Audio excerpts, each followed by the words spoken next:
नमस्कार सर, बहुत-बहुत स्वागत है आपका। नमस्कार अंजू जी। सर, दिल्ली में सोमवार को जो धमाका हुआ है, लाल किले के बाहर, अब उसकी जांच की जिम्मेदारी गृह मंत्रालय ने एनआईए को सौंप दी है। इसका क्या मतलब हुआ? देखिए, इसका मतलब ये होता है कि जो बहुत सीरियस गंभीर मसला होता है, जो जिसकी इम्पोर्टेंस देश लेवल का होता है, जो बहुत इम्पोर्टेंट हादसा माना जाता है, जिसके इंटरनेशनल रैमिफिकेशंस हों। जैसे यहाँ इस केस में क्लियरली दिखता है पीछे पाकिस्तान की आईएसआई और पाकिस्तान की फौज का हाथ है, और जिसमें बहुत सारी स्टेट्स इन्वॉल्व हों। अब ये जो इंटर स्टेट देखिए, जहाँ जम्मू कश्मीर का कनेक्शन है, यहाँ आपके सहारनपुर का कनेक्शन है, यूपी आ गया, यूपी पुलिस आ गई, यहाँ आप फरीदाबाद हरियाणा पुलिस इन्वॉल्व होगी, दिल्ली पुलिस इन्वॉल्व होगी, तो मल्टी स्टेट नेटवर्क। तो ऐसे केसेस में एनआईए को ही सौंपना सही जिम्मेवारी है। जब एनआईए नहीं हुआ करती थी तो सीबीआई को दिया जाता था। आजकल टेरर केसेस के लिए एनआईए कुछ सालों से बनाई गई है, तो एनआईए एक नेशनल इन्वेस्टिगेटिंग एजेंसी है, वो ही इसके लिए अप्रोप्रिएट रहेगी। और कल ही हादसा हुआ शाम को, आज एनआईए को दे दिया ताकि वाइटल एविडेंस डिस्ट्रॉय ना हो। तो ये बहुत ही अहम केस है, जो बहुत हमारे सही अगर आप उसको, ये सही फैसला इसका यही है कि एनआईए को ही देना चाहिए, क्योंकि इंटर स्टेट इंटरनेशनल इन रेमिफिकेशंस हैं और बहुत इम्पॉर्टेंट है, क्योंकि दिल्ली जो भारत की राजधानी है वहां ये हुआ। जी सर, और दूसरी तरफ अभी तक जो जानकारी मिल रही है कि जिस गाड़ी का इस्तेमाल किया गया कल धमाके के लिए, उसमें एक डॉक्टर उमर नबी बैठा हुआ था। तो अब तो इसको एक सुसाइडल अटैक माना जा सकता है या नहीं?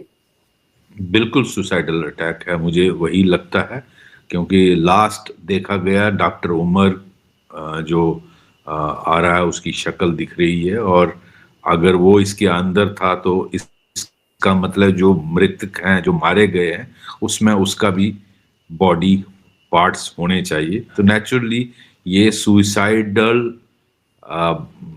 अटैक माना जाएगा, जिसको टेररिस्ट फिदाई अटैक बोलते हैं। और मुझे लगता है ये घबराहट और जल्दबाजी में किया गया, क्योंकि उसने देखा जब मेरे बाकी साथी पकड़े गए, मेरा असला पकड़ा गया, फरीदाबाद हो, सहारनपुर हो, कश्मीर हो, रिकवरी हो गई है, बाकी साथी मेरा नाम लेंगे उससे पहले मैं कुछ कर कर गुजरूं, तो इस तरह की मानसिकता आती है। और वो सही टाइम और सही जगह का रहा था, इसीलिए अगर आपने देखा होगा रिपोर्ट्स के मुताबिक वो 3 बजे वहां गाड़ी लगाई पार्किंग में और वेट कर रहा था, क्योंकि पीक टाइम भीड़ का जो है वो 6 से 8 बजे तक होता है। तो मेरे ख्याल 5:55 या जो दिल्ली पुलिस कमिश्नर बता रहे थे टाइम, तो लगभग ऐसा कोई टाइम है जब पीक समय होता है, उस वक्त दफ्तरों से लोग निकल रहे होते हैं, काफी भीड़ होती है। वैसे भी लाल किले का इलाका जो है ये काफी भीड़ भाड़ बड़ा इलाका है, और इसकी लोकेशन भी बहुत इम्पोर्टेंट है, क्योंकि वहां से प्रधानमंत्री, आप जानते हैं, देश को एड्रेस करते हैं, तो इससे अहम जगह क्या हो सकती है। और ये दिल्ली की ऑलमोस्ट सेंटर है, तो ये बहुत अहम जगह है, बहुत पीक टाइम था ताकि कैजुअलिटीज बहुत हों, और एक मैसेज देने के लिए किया गया, क्योंकि बार बार कहा जाता था कि 2014 के बाद भारत के हिंटरलैंड में और राजधानी दिल्ली में या मुंबई में कोई बड़ा अटैक नहीं हो पाया, लेकिन पाकिस्तान वही मैसेज देना चाहता था, पाकिस्तान की आईएसआई वही मैसेज देना चाहती थी।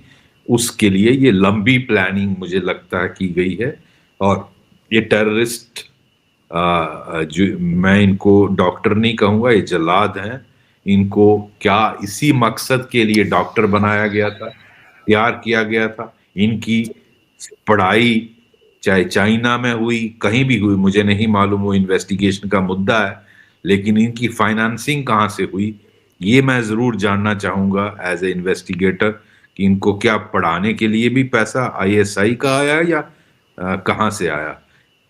इवन टेरर जो इंसिडेंट है, इमीडिएट लिंकेज कि इनके पीछे फाइनेंसर कौन है, पाकिस्तान से तो पैसा आया, लेकिन आफ्टर ऑल भारत के, ये सारे भारत के अंदर के लोग हैं, कश्मीर हमारा ही हिस्सा है।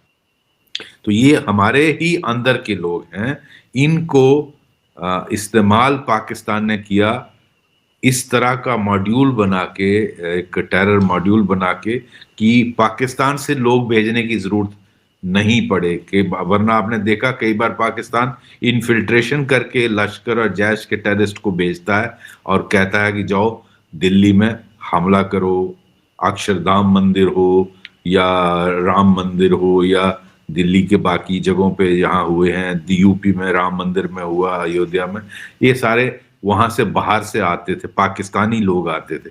इसमें उन्होंने आपके कश्मीर के अपने लोगों का इस्तेमाल किया जो वेल क्वालिफाइड डॉक्टर हैं।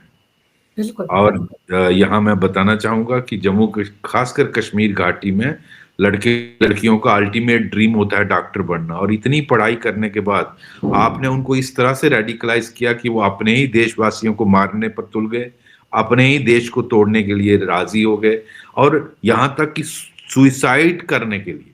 अब डॉक्टर उमर नबी जो पुलवामा का रहने वाला है, उसने अपने आप को जिस तरह से लगता है, जो डेड बॉडीज हैं उसमें से पहचान अगर हो जाएगी, मुझे लगता है बॉडी पार्ट्स का उसका क्या कंडीशन है मुझे नहीं मालूम, लेकिन लास्ट दिखा कि वो गाड़ी, जिस गाड़ी में ब्लास्ट हुआ वो बैठा हुआ था सीसीटीवी फुटेज से। तो इसका मतलब ये हुआ कि वो इसमें सुसाइडल बम ही बना। तो इस हद तक रेडिकलाइजेशन, इसलिए ये मुद्दा बहुत इंपॉर्टेंट है जो मैं आपके दर्शकों को बताना चाहता हूं कि इस फ्रंट पे as a country, as state police, as a nation, हम रेडिकलाइजेशन को चेक करने के लिए क्या कर रहे हैं। क्योंकि पाकिस्तान अगर हमारे लोगों को इस हद तक रेडिकलाइज कर सकता है कि वो सुइसाइडल बॉम्बर बन जाएं, तो something is seriously wrong with our system. So हमें ऐसे कदम उठाने पड़ेंगे ताकि इस तरह की ब्रेन वॉशिंग पर चेक लग सके, इस तरह की रेडिकलाइजेशन को रोका जाए। आज तक हम सोचते थे सिर्फ मदरसा शाप लड़के या गरीब लड़के या अनएम्प्लॉयड लड़के, यहाँ तो सारे हाईली क्वालिफाइड डॉक्टर्स हैं, बिल्कुल। जिनके पास जॉब था, जिनके पास नौकरी थी, असिस्टेंट प्रोफेसर हैं, मेडिकल प्रोफेशन है और अच्छा कैरियर था आगे, वो लोग रेडिकलाइज हो रहे हैं। तो कहीं वो पाकिस्तान तो धर्म को यूज करता है, लेकिन हमें भी अंदर देखने की जरूरत है कि इस तरह के और कितने टेरर मॉड्यूल इस कंट्री के अंदर पनप रहे हैं। चौंकाने वाली बात यही है कि ये डॉक्टर्स, आप देखो ना, अभी तक जो 7-8 लोग पकड़े गए उनमें 5 तो डॉक्टर हैं। एक महिला पकड़ी गई है, डॉक्टर शहीन सईदा, लखनऊ से पकड़ी गई है, जो डॉक्टर मुजम्मिल से जुड़ी हुई है, जो अल फलाह यूनिवर्सिटी में काम करता था।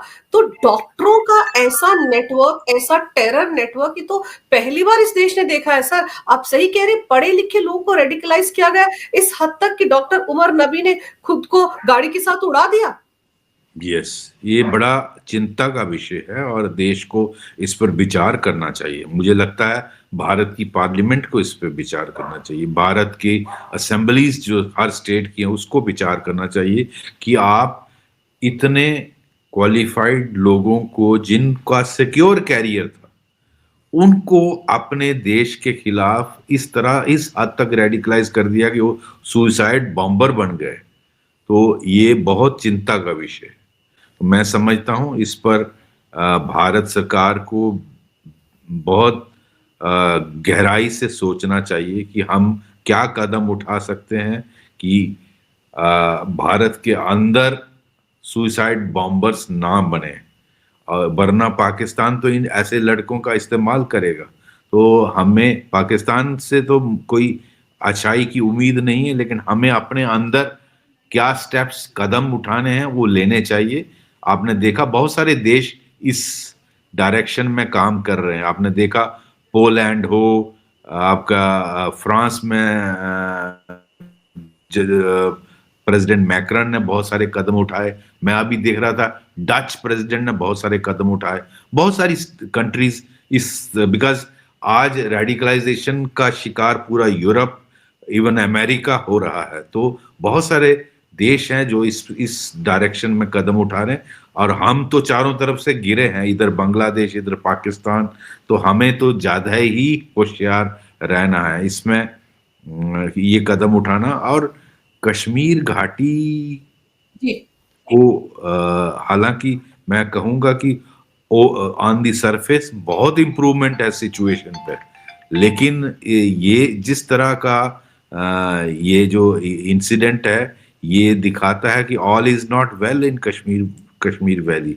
आई थिंक हमें उस पर गहराई से सोचना चाहिए कि किस तरह से लॉन्ग टर्म मॉड्यूल्स बनाए जा रहे हैं और उनका इस्तेमाल किया जा रहा है। और ये इस सर, तरह के और कितने मॉड्यूल हैं आपके बाकी शहरों में, बेंगलोर हो गया, आपका लखनऊ हो गया, आपके वेस्ट बंगाल और केरला हो गया, तमिलनाडु और हैदराबाद हो गया, इन सभी जगह आपने 2 दिन पहले सुना होगा अहमदाबाद में किस तरह का मॉड्यूल, टेरर मॉड्यूल आईसिस से लिंक्ड था।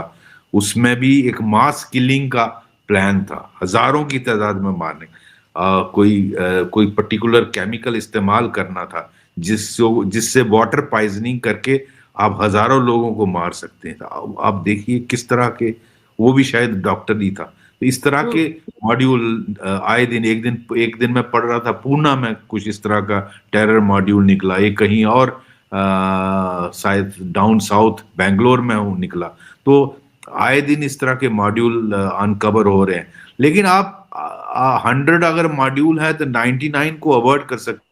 100% नहीं होता है, कोई 100th module will actually get executed, जैसे कल हो गया। कल हुआ। तो आप आम शहरी को ये मालूम नहीं कि हमारी सुरक्षा एजेंसियां, हमारी पुलिस, हमारी इंटेलिजेंस एजेंसी कितनी मेहनत कर रहे हैं, और आपके वो 99 जो अवर्ट हो जाते हैं वो आपको पता नहीं चलता, लेकिन सर, 100th में दुश्मन कामयाब हो जाता है। पिछले 15 दिन से Jammu Kashmir police, UP police, Haryana police आपस में कोऑर्डिनेट करके उन्होंने ही तो पता लगाया कि सहारनपुर में एक डॉक्टर आदिल बैठा हुआ है जो पुलवामा से ताल्लुक रखता है, अनंतनाग से ताल्लुक रखता है, जिसके की अगर जिसके लॉकर से आपको AK-47 मिलती है। तो ये सब कुछ तो हमारी जांच एजेंसियां बड़ी तेजी से काम कर रही थी ना। तभी तो फरीदाबाद में आप देखो कि 360 किलो अमोनियम नाइट्रेट मिल जाता है, फिर दूसरी जगह से 1600 किलो मिल जाता है। आज भी खबर आ रही है कोई तीसरी जगह है फरीदाबाद में, वहां से भी विस्फोटक मिला है। ये तो और भी विशाल हो सकता था। आप सोचिए, जो करीब करीब 3000 किलो अमोनियम नाइट्रेट मिला है, वो क्या क्या कर सकता था सर। बिल्कुल अंजू जी, ऐसा है। आप सोच लीजिए कि अगर जम्मू कश्मीर पुलिस ने सीसीटीवी फुटेज नहीं देखा होता श्रीनगर में पोस्टर लगाते हुए डॉक्टर आदिल को, तो ना वो नजर में आता और ना वो पकड़ा जाता। फिर उसको कैसे सहारनपुर पुलिस से की मदद से पकड़ा गया, उसके बाद किस तरह से उसकी इंटेरोगेशन से आपने देखा रिकवरी हुई। अनंतनाग मेडिकल कॉलेज में वो पढ़ाई की हुई है, वहाँ उसकी AK मिलती है। उसके बाद उसी की निशानदही पे दूसरा डॉक्टर फिगर करता है जो आप फरीदाबाद में रिकवरी करते हो। और इतना एक्सप्लोसिव मटेरियल, इतनी वहां भी राइफल, और किस तरह से वो राइफल लड़की जो लखनऊ में अपनी वहां रखती है। तो ये सारा नेक्सस जो है जो अनकवर हुआ, तो ये इसके पीछे बड़ी मेहनत लगती है। JNK पुलिस इसमें गहराई से इसमें इन्वेस्टिगेशन कर रही थी, और ये सारी चीजें आनन फानन नहीं होती हैं, इसमें बड़ी मेहनत होती है। और आपको अपने सारे एंटीनास खड़े रखने होते हैं। तो एक बड़ी साजिश थी, ये बहुत बड़ी ट्रेजेडी को आपने अवर्ट किया। लेकिन चूंकि उसको लगा उमर को कि मेरे बाकी साथी पकड़े, हमारा मटेरियल पकड़ा गया, सारी पर्दाफाश हो गया सारी साजिश का, तो उसने ये कल हादसा कर दिया। इस तरह का मेरा ये सवाल है कि और कितने मॉड्यूल, टेरर मॉड्यूल कंट्री में हैं। और हमें खतरा, मैं बार बार कहता हूं, बाहर वालों से नहीं है, अंदर वालों से ज्यादा खतरा है। आपके जब कोई बाहर से हमलावर होता है तो कुंडी अंदर से खुलती है। अंदर कुंडी खोलने वाला कौन है, उस पर नजर रहना बहुत जरूरी है, वही आपको मरवाता है।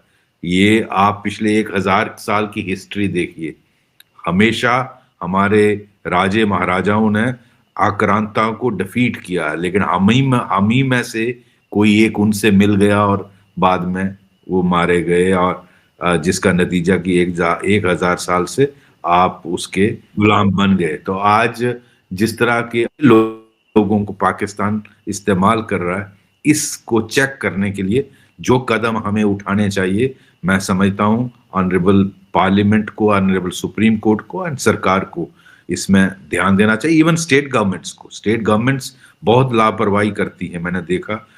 वो पॉलिटिक्स के चक्कर में इन सारी चीजों को इग्नोर करते हैं, लेकिन ये बहुत बड़ा खतरा है।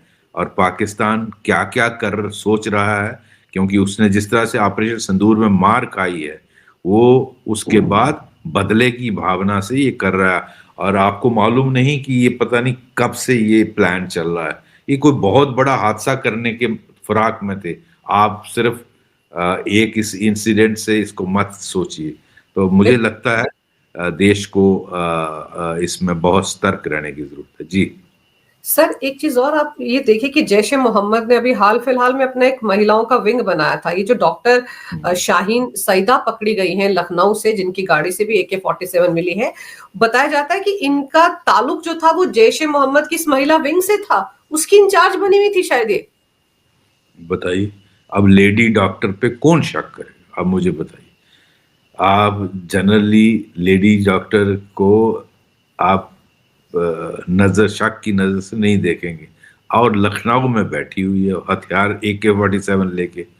कल को वहां कोई भी बड़ा हादसा हो सकता है। योगी जी वहां घूमते हैं, मोदी जी जाते हैं, राजनाथ जी वहां के रहने वाले हैं, कुछ भी। मैं नाम ये इसलिए ले रहा हूं कि कुछ भी हो सकता था। तो आम आदमी को लखनऊ एक बहुत अहम शहर है, और वहाँ अगर कोई हादसा, ये इस तरह की एक लेडी डॉक्टर बैठी हुई है और उसके इस तरह के टेरर लिंक हैं, और रिक्रूट लेडीज को, वो एक दुख्तराने मिलत टाइप लेडीज का विंग जैश ए मोहम्मद का बना रही है, तो वो आपके देश की जड़ें काट रही है। आप बताइए मुझे, यहाँ कन्वर्शन माफिया भी चलता है, यहाँ ड्रग्स माफिया भी, नार्को टेररिज्म भी चलता है, और इसके साथ ये भी चल रहा है। तो कितना जरूरी है कि इन सब चीजों पर एक पैनी नजर रखी जाए। तो इसलिए देश को बच के रहना है इन चीजों से। और जनरली आप डॉक्टरों पर शक नहीं करते हैं। डॉक्टर एक बहुत और इन्होंने, इन सब ने मिलकर डॉक्टर प्रोफेशन का नाम बदनाम किया। जो जो इज्जत से इस देश में डॉक्टरों को देखा जाता है, उस नाम को झटका इन्होंने दिया। जी सर, इन्होंने ऐसे दूसरे डॉक्टर्स के लिए भी मुश्किलें खड़ी कर दी हैं जो कि इसी धर्म से आते हैं, इसी मजहब से आते हैं और देश के अलग अलग अस्पतालों में इस वक्त अपनी सेवाएं दे रहे हैं। आपको नहीं लगता कि अब कोई मरीज किसी अस्पताल में जाएगा और सामने वाले का नाम अगर उस मजहब से जुड़ा होगा तो शक की नजर से नहीं देखेगा उस डॉक्टर को? इन लोगों ने तो बिल्कुल, ऐसा कारनामा कर दिया है। बिल्कुल देखेगा, और ये शक जाएगा, ये और शक लाजमी है। अगर मुझे भी कोई डॉक्टर ट्रीट कर रहा है तो मैं 10 बार सोचूंगा। इसी तरह हर आदमी सोचेगा, क्योंकि आप जानते नहीं कि इस डॉक्टर के पीछे कोई क्या टेररिस्ट का ब्रेन है, क्या माइंड है क्या। तो ये हजारों की तादाद में मुस्लिम कम्युनिटी के डॉक्टर्स इस देश में सेवा करते हैं। उनको लोग इज्जत से देखते हैं, वो हजारों की तादाद में लोगों की जानें बचाते हैं। लेकिन इन्होंने वो ब्लॉट लगाया है कि उनको हर आदमी शक से देखेगा, और एक बार जरूर सोचेगा कि मैं किससे इलाज करा रहा हूं। तो आपने पूरे डॉक्टरी प्रोफेशन को और अपनी कम्युनिटी के जो अच्छे लोग हैं उनको बदनाम किया। सर, जैसे अभी आपने कहा ना कि घाटी में, चूंकि आपने वहीं बहुत काम किया है, तो घाटी में हर युवा जो है वो डॉक्टर ही बनना चाहता है। आप देखिए अभी हाल ही में माता वैष्णो देवी श्राइन बोर्ड ने एक मेडिकल कॉलेज शुरू किया और उसमें भी सामने क्या तथ्य आया कि 50 सीटों में से 44 जो है वो मुस्लिम समुदाय के लोग हैं। सर, वो जो मेडिकल कॉलेज है वो तो दान के पैसे से बना है ना, तो वहां पर भी ऐसे लोगों को एडमिशन देना जिनकी आस्था ही नहीं है उस धर्म में, या माता वैष्णो देवी में आस्था नहीं है, इसको कैसे देखते हैं आप? देखिए, मैंने भी वो न्यूज पढ़ी थी, उसमें लिखा था कि 50 सीटें मेडिकल प्रोफेशन में। इनफैक्ट वहाँ मेडिकल कॉलेज अभी बना, ये पहला सेशन था जहाँ तक मेरी जानकारी जाती है। वहाँ वैष्णो देवी यूनिवर्सिटी काफी देर से है, मैं कई बार उस यूनिवर्सिटी में गया हूँ, और उनका हॉस्पिटल था, मेडिकल कॉलेज नहीं था। मेडिकल कॉलेज शायद इसी साल से स्टार्ट हुआ, और मैंने भी ये न्यूज़ देखी कि 50 सीटें हैं एमबीबीएस की, जिसमें से 42 मुस्लिम कैंडिडेट्स को दी हैं, और ज्यादातर कश्मीर के लोग हैं। तो आप बताइए, इस जो वैष्णो देवी यूनिवर्सिटी है, श्राइन बोर्ड, इसकी अर्निंग कहाँ से आती है? जो वैष्णो देवी यात्री आते हैं, जो सारे हिंदू कम्युनिटी से ताल्लुक रखते हैं, उनकी ऑफरिंग से जो करोड़ों रुपया इकट्ठा होता है, वो लोगों की सेवा में लगाया जाता है। उसमें हॉस्पिटल खोला है, मेडिकल, उस हॉस्पिटल में सारे कम्युनिटी, मुस्लिम भी जाते हैं, हिंदू भी जाते हैं। लेकिन वो यूनिवर्सिटी जो है, ये सारा जो है, ये हिंदुओं की ऑफरिंग से आता है, बिल्कुल। जो चढ़कर वहां चढ़ती है वैष्णो देवी। और उसका इनफैक्ट अगर देखा जाए लॉजिकली, तो उसका सबसे ज्यादा फायदा हिंदू कम्युनिटी को होना चाहिए। लेकिन मैंने भी ये न्यूज़ पढ़ी, मुझे भी हैरानगी हुई, और गवर्नमेंट ने उसको डिनाई नहीं किया। इसका मतलब सही न्यूज़ है। तो ये जिन लोगों की आस्था ही नहीं है वैष्णो देवी में या सनातन धर्म में, आप उनको सीट दे रहे हैं, तो मैं समझता हूँ इस देश के लोगों को इसके बारे में विचार करना चाहिए कि आप अपना खून भी दे दीजिए, अगर उसके बाद इस तरह के सुसाइड बॉम्बर जो उम्र जैसे पैदा करोगे डॉक्टर बना के, तो समाज का भला तो हो नहीं रहा, उल्टा आपका जलाद पैदा करे, जो आपका, आप जैसे हजारों लोगों को मारने में जिम्मेवार होंगे। वरना डॉक्टर बना के आप एक समाज के लिए अच्छा एग्जाम्पल पैदा कर रहे हो, और लोगों का, किसी गरीब का भला होता है, किसी पेशेंट का भला होता है। लेकिन अगर इस तरह के अगर पैदा करने हैं, तो मैं ये सवाल अपने देशवासियों के लिए रखता हूं, क्या वैष्णो देवी के पैसे इस काम के लिए आने चाहिए कि कल आप ही को वो जहर दे? बिल्कुल सर, कई सवाल खड़े हो गए, क्योंकि ये डॉक्टर्स का टेरर नेटवर्क है, टेरर नेक्सस है, जो अपने आप में इस तरफ इशारा कर रहा है कि जो मदरसा छाप लोग होते हैं वही इस तरह से रेडिकलाइज नहीं होते, बल्कि इतने बड़े प्रोफेशन के लोगों को भी रेडिकलाइज किया जा सकता है। और पाकिस्तान में हड़कंप तो मचा ही हुआ है, क्योंकि जैश ए मोहम्मद का कनेक्शन तो सामने आ ही रहा है, उन्हीं के पोस्टर लगा रहे थे, उसके बाद ये पूरा नेटवर्क का खुलासा हुआ है।